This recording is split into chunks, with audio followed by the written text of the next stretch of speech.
Hello. Today, I'm going to tell you about Joseph of Egypt, a story full of adventures and important lessons. Imagine a young man named Joseph who was dearly loved by his father, but this made his brothers feel a great deal of jealousy. Because of this jealousy, they made a frightening decision. They sold Joseph into slavery, and he ended up far away in the mysterious Egypt. On a peaceful night under the starry sky of Canaan, young Joseph, just a teenager but already endowed with uncommon maturity, had a dream that would dramatically shape the course of his life. In the silence of sleep, vivid images appeared before his eyes. The sun, the majestic moon, and 11 bright stars, all bowing reverently before him. These elements were not merely celestial bodies in his dream. They symbolized his parents and brothers, recognizing his leadership and preeminence. Upon awakening, pulsating with the mystery and excitement of his nocturnal vision, Joseph did not keep to himself what he had dreamed. In the naivety of his youth and driven by a sincere desire to share such a striking experience, he recounted the dream to his family. However, the reaction he received was not one of admiration or curiosity, but of growing hostility and envy. His brothers, already resentful of the love and favoritism their father Jacob showed him, evidenced by the many-colored coat he had exclusively gifted to Joseph, saw in the dream an additional threat to the fraternal order. "Should we indeed bow down to the earth before you?" they mocked, sarcasm dripping from every word like venom. The seed of discord was planted, watered by wounded pride and envy. Joseph, still immature in understanding the complexities of human relationships, did not realize the extent of the emotional storm his dreams had unleashed. This episode revealed more than Joseph's privileged position among his brothers. It also opened a chasm of distrust and animosity that would soon morph into a treacherous plan. While Joseph clung to the purity of his dreams and the love of his father, he was unaware that each step he took toward the fulfillment of his prophetic visions was moving him further away from his brothers and closer to a destiny that would demand from his heart a strength and faith immeasurable. This story, which began with dreams under the stars, would be a journey of highs and lows, of despair and triumph, shaped by the invisible hand of fate and the visible works of his own hands in response to divine designs. As Joseph grew up under the watchful and loving eye of his father Jacob, he unwittingly became the focus of growing animosity among his brothers. Jacob did not hide his preference for Joseph, a result of the deep connection and love he felt for Rachel, Joseph's mother, who had died giving birth to Benjamin, Joseph's younger brother. In a gesture of love, and perhaps without realizing the consequences, Jacob gifted Joseph a coat of many colors, a splendid garment far richer and more ornate than the simple and practical clothes of his brothers. This coat was not just a piece of clothing. It was a visible symbol of favoritism, almost an emblem of nobility in a setting where everyone was supposed to be equal. The envy of Joseph's brothers was not a sudden feeling. It had been fermenting, fueled by the evident favoritism and now by the prophetic claims of Joseph's dreams. When he shared his dreams, in which the members of his family bowed down to him, this not only confirmed their suspicions, but also inflamed them with a rage that transcended simple jealousy. It was as if Joseph, in the eyes of his brothers, was not just enjoying paternal favoritism, but also proclaiming his destiny of superiority over them. In this environment charged with volatile emotions, Joseph's brothers began to conspire. What might initially have been mere murmurs of discontent quickly escalated into a more sinister plan. In their conversations, which started with secret whispers and shared glances of disapproval, they plotted ways to rid themselves of this bothersome brother who, in their eyes, threatened to disrupt the established order and usurp a place that did not belong to him. The hostility grew so much that Joseph became a stranger among his own brothers, isolated not only by the distinction bestowed upon him by a father's love, but now by the animosity of his brothers. Each passing day, each gesture of favor from Jacob, each dream narrated by Joseph, only cemented the brothers' resolution more deeply. Something drastic had to be done to prevent Joseph's arrogant visions from becoming reality. In a world governed by the bonds of brotherhood and collective survival, envy transformed into a dark plan, marking the beginning of a sequence of events that would forever change the fate of the entire family. On a day that started like any other, Joseph was sent by his father Jacob on a mission of brotherhood and care. Jacob, perhaps concerned about the safety and well-being of his other sons who were in the field, asked Joseph to check on them. Unaware of his brother's sinister intentions, Joseph set off, wearing his colorful tunic, a symbol of his father's love, but also of his brother's enmity. As they spotted Joseph approaching from afar, the brothers saw the perfect opportunity to execute their nefarious plan. They quickly gathered, fueled by a mix of suppressed anger and cold determination. "Here comes that dreamer," they mocked among themselves, the words loaded with sarcasm and disdain. The decision was made swiftly and with surprising unity among them. Joseph would not return home that day. As Joseph approached, cheerful and carefree, perhaps expecting a warm reception from his brothers, the reality was quite different. Without giving him a chance to defend himself or even understand what was happening, they grabbed him brutally and dragged him to a dry well. Confused and frightened, Joseph tried to argue, pleading for compassion and trying to reach his brothers' consciences, but his pleas were in vain. He was thrown into the well, a dark and cold place, symbolizing the deep fall of his fortunes. While Joseph lay at the bottom of the well, his brothers sat down to eat, showing shocking coldness by ignoring their brother's screams. It was then that a caravan of Ishmaelites, merchants on their way to Egypt, appeared on the horizon. Judah, one of the brothers, saw this as an opportunity to get rid of Joseph once and for all, but in a way that would still bring them some profit. "What profit is there if we kill our brother and cover up his blood?" he pondered. "Let's sell him to the Ishmaelites and not lay our hands on him, for he is our brother, our own flesh." The idea was quickly accepted, uniting them in a final act of betrayal. Joseph was then pulled from the well and sold for 20 pieces of silver, a sum that perhaps eased their conscience at that moment. As Joseph was taken away, chained and desolate, looking back in vain hope for a last intervention or a sign of repentance from his brothers, he was forced to say goodbye not just to his family, but to everything he knew. The caravan moved slowly towards Egypt, and with each step, Joseph moved further from his past life and towards an uncertain future, laden with pain but also a distant promise of redemption. Joseph's arrival in Egypt, although marked by chains and a caravan of traders, was the beginning of a new phase in his life. Sold as a slave, he found himself in a foreign land, far from his family and everything he knew.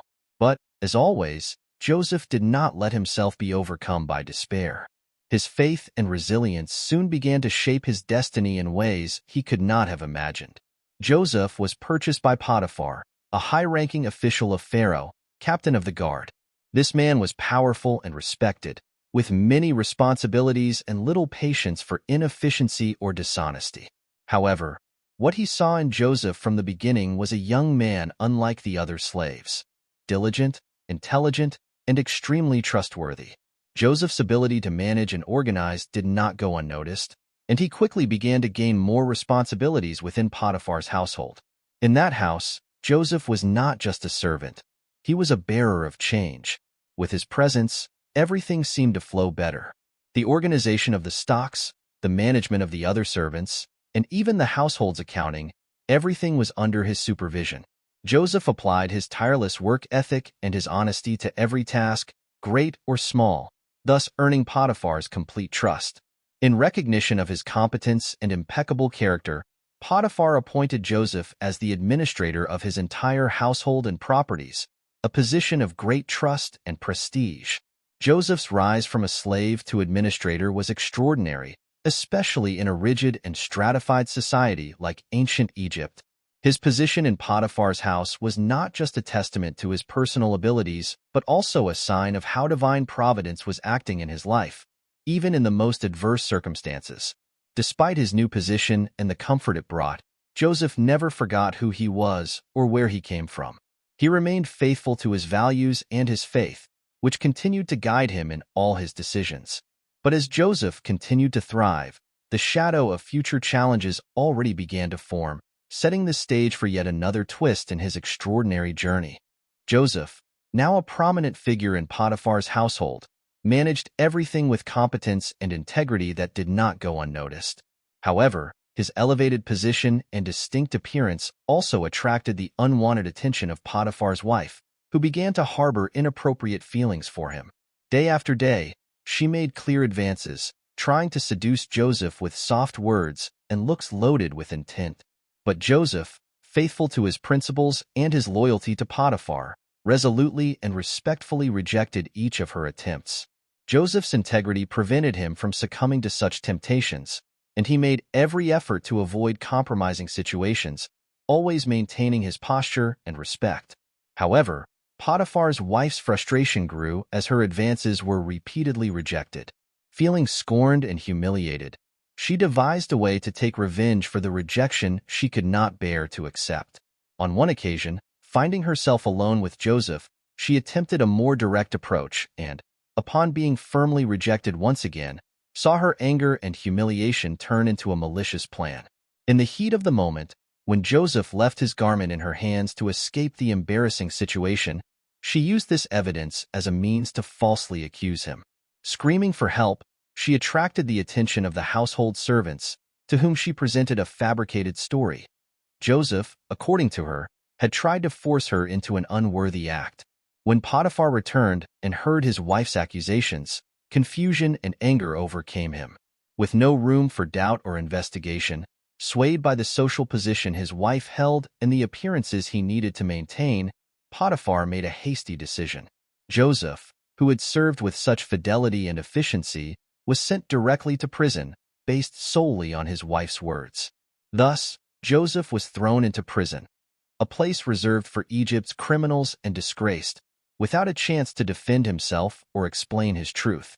The injustice of the situation was palpable, but even in this new low, Joseph maintained his faith and integrity, confident that somehow his truth would prevail.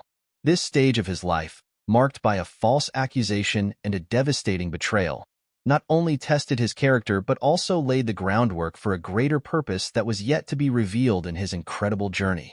Prison could have been a place of despair and oblivion, but for Joseph, even in the depths of a cell, new opportunities arose to demonstrate his resilience and leadership ability. Unjustly transferred from the house of an official to the shadows of an Egyptian prison, Joseph did not allow his spirit to be broken by the weight of the chains or the injustice of his situation. His faith and integrity remained intact, unshakable pillars that soon caught attention in this new environment. Quickly, the chief jailer noticed that Joseph was different from the other prisoners. There was something about him that radiated confidence and honesty, something rare in that place of hopelessness. Observing his interactions and exemplary behavior, the jailer decided to put Joseph in charge of all the daily activities of the prison. This was no small task. It required organization, leadership, and above all, exceptional trust, qualities that Joseph possessed in abundance. Thus, even while confined, Joseph found a way to exercise influence, bringing order and efficiency to a place marked by disorder and despair. During his time in prison, Joseph also met two individuals who would play crucial roles in his future story: the Pharaoh's baker and cupbearer, both imprisoned for offenses against the monarch. One day, after noticing that both seemed particularly troubled, Joseph approached with empathy to inquire about their concerns. They shared that they had had disturbing dreams, but none of the prison interpreters had been able to unravel their meanings. With the humility and wisdom that characterized him, Joseph offered to interpret the dreams, attributing his ability to do so not to himself, but to divine guidance. To the cupbearer, who had dreamed of a flourishing vine whose grape clusters he squeezed into a cup for Pharaoh, Joseph predicted that he would be restored to his position in just 3 days. For the baker, who had dreamed of baskets of bread being devoured by birds, the interpretation was less auspicious. He would be executed, also in 3 days. Joseph's predictions came true exactly as he had stated, further solidifying his reputation as a man of discernment and divine connection. These events not only reinforced Joseph's position within the prison, but also set the stage for the next chapter of his life, showing that even in the darkest places, hope and purpose can find a way. Joseph's ability to interpret dreams, along with his unshakable character, would be the key to the turning point his life was about to take. After correctly interpreting the dreams of the cupbearer and the baker, Joseph, filled with hope, saw a possibility for redemption when the cupbearer promised to remember him before Pharaoh. Confident that his skill and assistance would not be forgotten, Joseph eagerly awaited the chance to be recognized and, perhaps, freed from his unjust imprisonment. The cupbearer, grateful and relieved by the good news of his imminent restoration, assured Joseph that he would do his best to mention his name to Pharaoh, highlighting the injustice of his imprisonment and his extraordinary ability to interpret dreams. However, once restored to his position, the cupbearer, wrapped up again in the demands and routines of his prestigious role, gradually stopped thinking about Joseph. Days turned into weeks, and weeks into months. The cupbearer, immersed in his daily responsibilities and the relief of having escaped a grim fate, allowed the memory of Joseph to fade from his mind. Meanwhile, Joseph remained in prison, each day passing with the dwindling hope that his situation would change. During these long and lonely 2 years, Joseph continued to live with dignity and faith, staying firm in his character and beliefs, even when it seemed he had been completely forgotten. He could have given in to despair, bitterness, or questioning of his faith, but he chose to remain resilient, believing that somehow his situation could still turn for the better. This period of being forgotten served not only as a test of Joseph's patience and resilience, but also as a demonstration of his unwavering trust in divine providence. He knew that despite the discouraging circumstances, there was a reason for his journey, and that each moment of his life was intertwined with a greater purpose that he might not yet see. Finally, Joseph's situation would change dramatically, but only when Pharaoh, the greatest ruler of Egypt, began to be tormented by enigmatic dreams that no one in the kingdom could interpret. It would then be that the cupbearer, finally remembering the man who had so accurately interpreted his dream, would mention Joseph to Pharaoh, leading to one of the most decisive moments in Joseph's life. This period of being forgotten, although painful and challenging, was an essential part of preparing Joseph for the great plans that were still to come. On a tranquil night in Egypt, the great Pharaoh was disturbed by enigmatic dreams that agitated his spirit and disturbed his sleep. In the dead of night, he saw in his dream 7 fat cows emerging from the Nile River, followed by 7 lean cows that devoured the fat ones. In a second dream, 7 healthy and full ears of corn were devoured by 7 withered and scorched ears blown by the east wind. Upon waking, dismay and unrest seized Pharaoh, for these visions were not mere creations of a sleeping mind. They carried an aura of foreboding and warning. The following morning, disturbed and seeking clarification, Pharaoh summoned all the magicians and wise men of Egypt. One by one, they attempted to interpret the dreams, offering explanations ranging from the absurd to the conventional, but none could present an interpretation that satisfied Pharaoh or calmed his growing anxiety. The failed attempts only heightened the tension in the palace, and the sense that an imminent crisis loomed over Egypt became increasingly palpable. It was in this climate of frustration and despair that the chief cupbearer, who had been restored to his position after Joseph correctly interpreted his dream, finally remembered the exceptional ability of the young Hebrew. Regretful for his failure to fulfill his promise to help Joseph, he saw an opportunity for redemption in bringing to light the memory of one who had a rare ability to unravel the mysteries hidden in dreams. With some hesitation but spurred by the urgency of the situation, the cupbearer approached Pharaoh and recounted his own experience in prison, how Joseph not only correctly interpreted the dreams but also accurately foresaw the events that followed. He described Joseph as a man in whom the Spirit of God was present, suggesting that perhaps he could offer the interpretation and guidance that all others had failed to provide. Interested and somewhat relieved by a new possibility, Pharaoh immediately ordered Joseph to be brought into his presence. Cleaned and dressed appropriately for the occasion, Joseph was quickly brought from the dungeon to Pharaoh's court, where he found himself before the most powerful man in Egypt. Pharaoh, without hesitation, shared his disturbing dreams with Joseph, hoping that perhaps this young foreigner could do what none of his counselors had managed. This was a crucial turning point, not only in Joseph's life but also for the fate of an entire nation. The wheels of destiny began to turn rapidly, and Joseph was at the center of it all, poised to face yet another challenge that could, finally, elevate his journey to a purpose greater than he had ever imagined. When Joseph was presented before Pharaoh, there was more than just the air of a royal court surrounding the encounter. There was a palpable tension, a mix of expectation and urgency.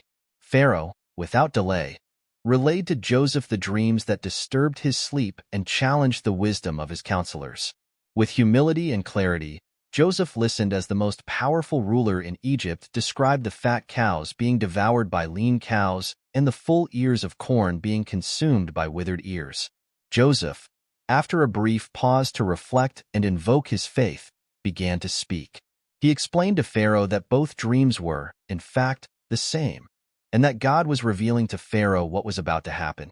The 7 fat cows and the 7 full ears represented 7 years of great abundance that were to come over Egypt, years in which the harvest would be exceptionally good and the land would produce in excess.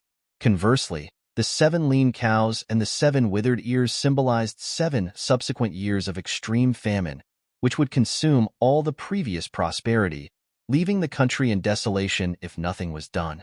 Joseph's interpretation did not end with the revelation of the dream's meanings. He continued, offering a practical and visionary plan of action. He advised Pharaoh to appoint a wise and discerning overseer for Egypt and to establish supervisors throughout the country tasked with collecting 1/5 of the harvests during the 7 years of abundance. These resources should be carefully stored in chosen cities, preparing Egypt to face the years of famine that would follow.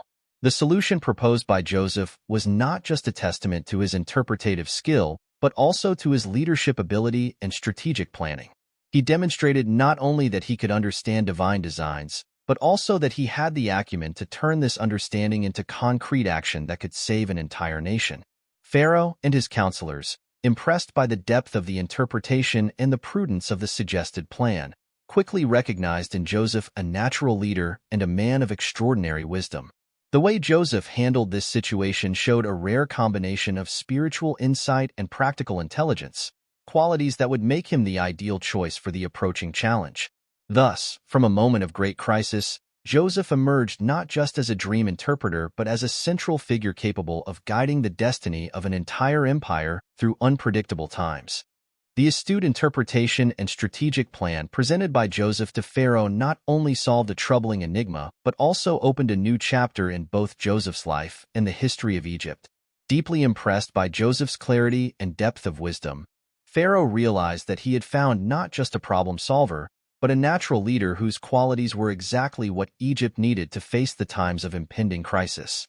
With the authority of someone who governed the most powerful empire of the time, Pharaoh declared before his counselors and courtiers, "We have found a man in whom the Spirit of God dwells. Could we find anyone else like this man, in whom is the Spirit of God?" Recognizing that no one in all of Egypt possessed the combination of spiritual discernment, practical wisdom, and integrity demonstrated by Joseph, Pharaoh made a bold and unprecedented decision. He appointed Joseph as governor of Egypt, handing him his own signet ring, a symbol of delegated authority, clothing him in garments of fine linen, and placing a gold necklace around his neck. Pharaoh proclaimed before all that, besides himself, no one would have more authority in Egypt than Joseph. He was tasked with implementing the plan he had proposed, to collect 1/5 of the harvest during the 7 years of abundance and oversee the construction and management of warehouses that would preserve the surpluses. This system would not only ensure food security during the 7 years of famine that were to follow, but also solidify Egypt's position as a bastion of stability and abundance in a region prone to frequent periods of scarcity. Joseph, who was torn from his family and sold as a slave, who was unjustly imprisoned and nearly forgotten, now found himself in a position of power and responsibility almost unimaginable. With the humility that characterized him, he accepted this new role, aware of the challenges he would face, but also of the enormous opportunities he had to do good. Under his leadership, Egypt not only prepared effectively for the years of scarcity, but also established itself as a grain distribution center, attracting neighboring nations seeking aid during the years of famine. Joseph's rise to governor was not just a testament to his ability to interpret dreams or manage resources. It was a clear example of how virtue, faith, and perseverance can transform adversity into opportunities for leadership and service. Thus, Joseph's appointment as governor of Egypt marked the beginning of an era of unprecedented prosperity under his prudent and visionary management. He administered not just the grain but also the hopes and future of an entire nation, demonstrating that even in the most unlikely circumstances, integrity and skill can lead to redemption and recognition. As the 7 years of abundance predicted by Joseph came to an end, Egypt was well prepared. Under his leadership, vast warehouses had been stocked with grains, ready to face the years of scarcity that were approaching. With the arrival of hard times, famine was not limited to Egypt. It spread like a dark shadow across the region, bringing desolation and despair to neighboring lands, including Canaan, where Joseph's family still resided. In Canaan, the land that once flourished was now dry and unproductive. Jacob, Joseph's father, faced the grim prospect of losing his family due to lack of food. Having heard that there was grain in Egypt, he made the difficult decision to send his sons, all except Benjamin, Joseph's youngest brother, and the other son of his beloved Rachel, to Egypt to buy food. This decision, driven by survival, would set the stage for one of the most dramatic and transformative reunions in biblical history. When Joseph's brothers arrived in Egypt, they were confronted by a powerful governor, whose authority decided who would eat and who would starve. What they did not know was that the governor before whom they bowed was Joseph, the brother they had sold into slavery so many years ago. Joseph, recognizing them immediately, was overtaken by conflicting emotions: the surprise of seeing them, the bitterness of past memories, and a growing compassion for their plight. Joseph kept his identity hidden, speaking to them through an interpreter and observing their reactions. He decided to test his brothers, to see if they had changed, or if they were still the same men who had betrayed him. His first order was to accuse them of being spies, a charge that would put them in a position of great fear and uncertainty, reflecting the terror he himself had felt when thrown into the pit and sold as a slave. The brothers, tormented by the guilt of their past actions against Joseph, interpreted this adversity as divine punishment for their past iniquities. They did not recognize Joseph, but their consciences recognized him, revealing a deep internal change and sincere remorse that began to take shape. Joseph, observing this transformation and moved by a desire for reconciliation and forgiveness, continued with his plan, still keeping his true identity a secret. This game of masks would not only test the character of his brothers, but also pave the way for a revelation that would heal old wounds and restore a family long separated by suffering and betrayal. Joseph, keeping his identity a closely guarded secret, watched his brothers with a mix of anxiety and caution. Although dressed in the insignia of Egyptian power and speaking through an interpreter, Joseph's heart beat with memories of his childhood and the traumas of his youth. Now, he found himself in a position of strength, in stark contrast to the vulnerability of his brothers, who were at the mercy of his decisions. Determined to test the sincerity and transformation of his brothers, Joseph devised a plan that would reveal the truth about their character. The test was simple yet profoundly significant. He required his brothers to return to Canaan and bring Benjamin, his youngest brother, back to Egypt with them. Benjamin was the only other son of Rachel, Jacob's beloved wife, and the brother whom Joseph was certain had not participated in his sale as a slave. By requesting Benjamin's presence, Joseph not only wanted to see his beloved brother, but also to test the loyalty and repentance of his older brothers. This demand put the brothers in a delicate position. Jacob had already lost Joseph and feared losing Benjamin, the son of his old age.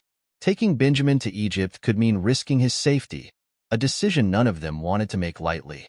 The fear and anguish this decision caused reflected the emotions Joseph had experienced many years earlier when he was forcibly separated from his own family. As the brothers discussed Joseph's demand, their conversations revealed a deep sense of guilt for their past actions. They spoke among themselves, thinking that Joseph did not understand their language, expressing remorse and acknowledging that they were being punished for their cruelty towards their missing brother. "Surely we are being punished because of our brother. We saw how distressed he was when he pleaded for his life, but we did not listen. That is why this distress has come upon us," they said. These confessions, though not understood by the brothers, were clearly heard by Joseph, who struggled to maintain his composure as he listened to the words laden with remorse. The tears he discreetly wiped away were witnesses to the emotional impact of these revelations.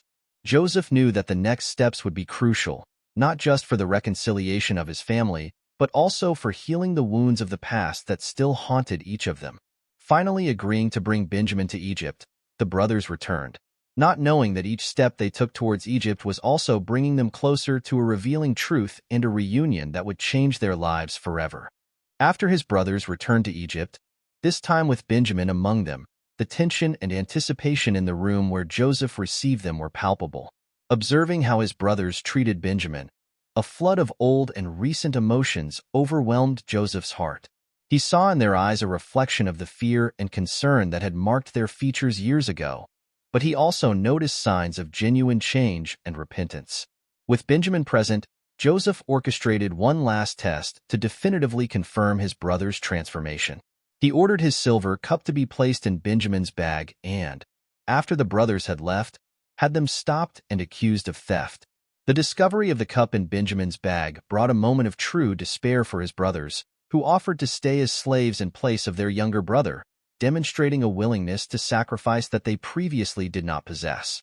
The emotion of seeing his brothers show such loyalty and consideration, previously unthinkable, was too much for Joseph. No longer able to keep his identity hidden under the weight of his Egyptian disguise, he ordered all the servants to leave the room, leaving him alone with his brothers. Tears began to freely run down Joseph's face as he revealed himself to them. "I am Joseph," he declared, his voice choked with emotion, "the brother you sold into Egypt." Shock and initial fear took hold of the brothers, fearing the retribution Joseph could impose. However, what followed was a profound demonstration of compassion and forgiveness.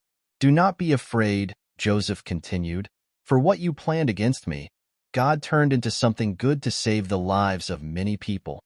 With these words, Joseph not only assured them of his forgiveness, but also made a deep affirmation of his faith in the sovereignty and providence of God. He approached them, now crying openly, and embraced them, especially Benjamin, with whom he shared a deep maternal bond. The brothers, finally understanding that the powerful governor of Egypt was their lost brother, responded with their own tears and expressions of relief and gratitude. The moment was one of pure emotion and reconciliation, healing old wounds that could only occur with the acknowledgement of past suffering and the acceptance of love and forgiveness as bridges to the future. This revelation was not only the climax of a series of trials and tests, but also a moment of redemption and understanding. Joseph showed that, above all his administrative skills and his interpretation of dreams, his greatest power lay in his ability to forgive and see beyond the injustices he had suffered, recognizing in everything the hand of a greater purpose orchestrated by God. After the emotional revelation and tears of reconciliation, Joseph, with a heart relieved and filled with love, took the initiative to further strengthen the family ties that had been so severely tested. He knew that the famine ravaging the region continued to be a grave threat to the survival of his family in Canaan. Therefore, he saw an opportunity not only for reconciliation, but also to ensure the safety and well-being of all his loved ones. With the authority of the governor of Egypt and the support of Pharaoh, Joseph invited his entire family to move to Egypt. "Do not worry about your belongings," he told his brothers, "because the best of all Egypt will be yours." This offer was not just a gesture of generosity, but a strategic provision to preserve the family lineage and fulfill the divine plan for the nation of Israel. Joseph charged his brothers to return to Canaan and bring back their father, Jacob, along with all their families and flocks. The news that Joseph was alive and was now a man of great power in Egypt brought a mix of shock and immense joy to Jacob, who could hardly believe that his beloved son, whom he thought dead for so many years, was actually alive. When Jacob and the entire family arrived in Egypt, the reunion was marked by moments of deep emotion. Joseph, seeing his father again, ran to him, embracing him and crying for a long time on his shoulder. The old man, who had lived many years in sadness for the loss of Joseph, felt a joy and relief that rejuvenated his spirit. It was a moment of healing not only for him but for the entire family, who now saw a promising future ahead thanks to Joseph's position and foresight. Pharaoh, in turn, welcomed Joseph's family with great hospitality, offering them the land of Goshen, one of the best regions in Egypt, to settle in. There, they could live as a community, maintain their traditions, and care for their flocks. The transition to Egypt, although challenging, brought new hope and stability to Jacob's family, who began to thrive under Joseph's protection. Thus, The family reunion marked the beginning of a new era for the descendants of Jacob. The past of suffering and separation gave way to a present of unity and mutual care. Providence had transformed betrayal and loss into blessing and redemption, with Joseph and his family finally reunited and safe, weaving together a new chapter of their story under the skies of Egypt. And there we are, at the end of our story about Joseph of Egypt. I hope you enjoyed discovering how Joseph, despite facing many challenges, managed to overcome them all and become a great leader. Remember, the adventures of Joseph that we talked about today are based on the biblical scriptures. So, if you want to know more or check everything we talked about, just look in the Bible to see how the story is told there. It's always good to check the original stories to understand everything properly and get every detail. And who knows, by reading, you might discover more adventures and lessons. Just a tip. Until next time, and keep exploring incredible stories like that of Joseph.